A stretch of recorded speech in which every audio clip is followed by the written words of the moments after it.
I've been doing a lot of introspective thought and work on myself lately, and some things coming to the surface as far as like I'm looking at my own reactions and um, things that are things that cause me to be stirred. I tend to overreact to a lot of stuff.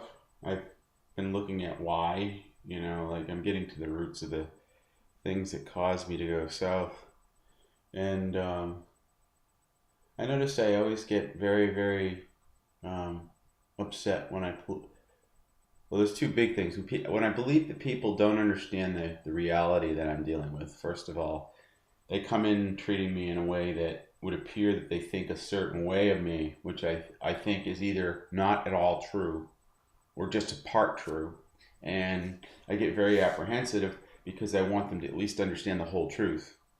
And when I try to explain the whole truth, um, in order to explain the truth about myself as far as I can see it, I have to rely upon my higher power um, to give me that information. So I'll naturally start talking God, in which case most people seem to think that I'm pushing God.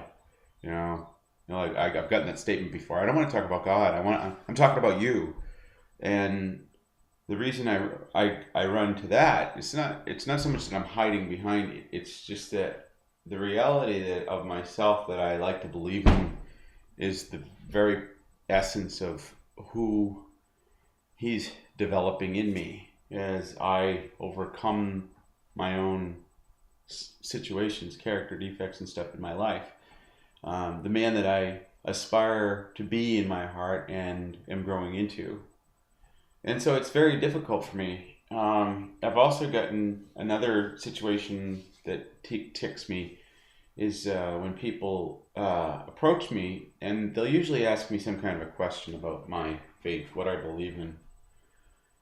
And I'll start to profess, this is great, great subject. Oh God, I can't wait to get into talking about this. And then as I'm halfway through, or maybe a quarter of the way through presenting my belief, they'll come up with these counter arguments, and start taking apart what it is I'm sharing, and that upsets me. I automatically go to this place where it seems like you're attacking me because it's what I rely on. And a lot of people have told me that I don't really know God because all my knowledge is here. And the funny thing is my knowledge of God didn't come because I was pursuing to be smart or to know or to understand. My knowledge of God came in much the same manner as and I am like this with relationships. You meet somebody and you're talking to them and you listen to everything they say. I like pastrami. I like root beer. I don't like apples. I love to walk. I don't like to lift weights, whatever. You're listening to all this stuff, and this is what I do when I am falling in love with somebody. When I'm really want to be with them at some given point, I'm paying attention to all those little details, so that when we actually get together, I'll come home with like say the pastrami sandwich, and she'll be like, "Wow, how'd you remember? How'd you know?" And it's because I put the pieces together. I remembered because I want to remember, because I love you enough to remember.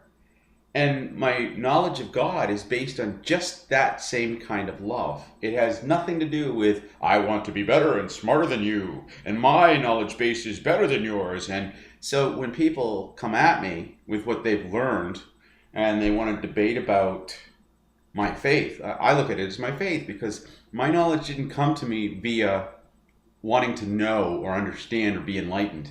My knowledge came to me because I've had encounters with my higher power in my life several times over in my life, and each encounter, there's no way you can like Martin Luther King said, I've been to the mountain and I've seen, it there's no way one man could describe what you see when you have those encounters. One man can't describe it adequately enough. That's Paul said it's like we see through the glass dimly and we all see in part, and that's exactly it.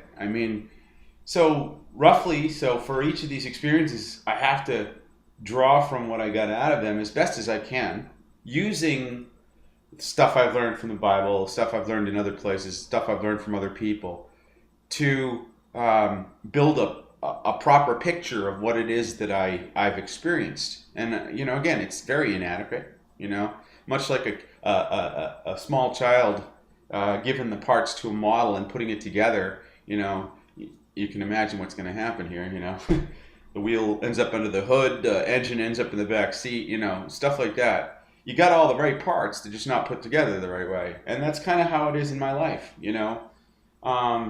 So to me, it's not about debate. You cannot force somebody to learn something that they are not ready to learn. And kind of in some situations, I feel like that's exactly what's happening with me, is that people will, again, it happens much that people will start this conversation with me and they will ask a key question that revolves around myself or my faith. You can't have a conversation, if somebody asks me about myself, you cannot have a conversation with me about me without having my faith involved.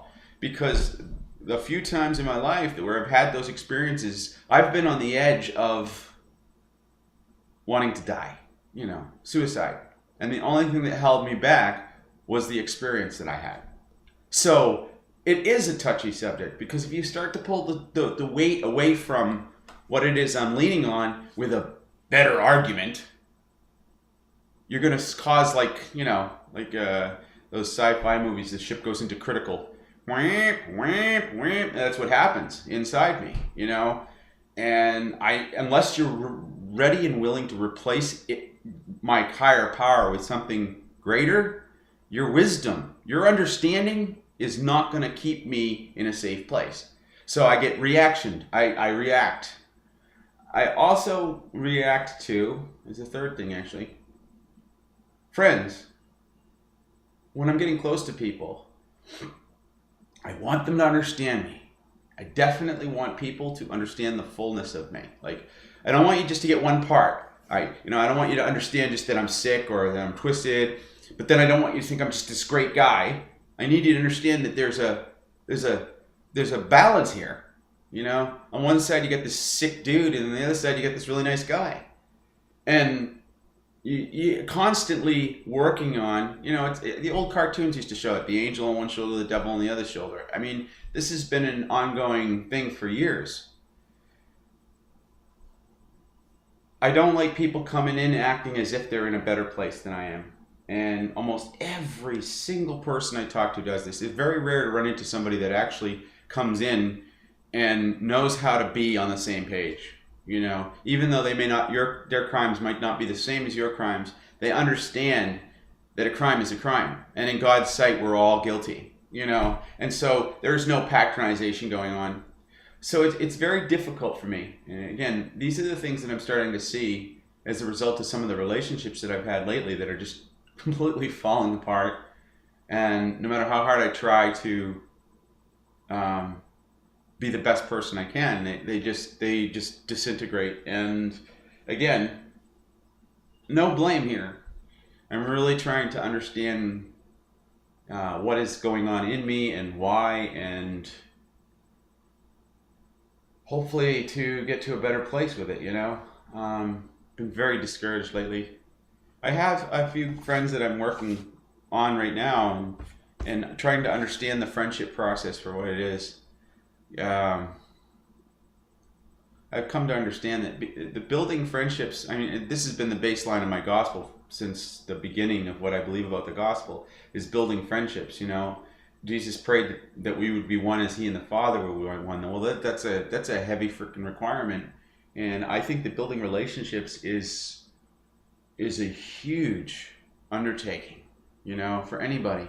Anybody that takes a relationship lightly, or they call it friends with benefits, to me, it's just, oh my God, that's scary. Anyway, I only have 10 minutes and I'm coming to the end, but I just thought I'd post a video and, kind of what's going on in this faulty thinking place. Trying to get a grasp on myself. Anyway, I guess that's all there is.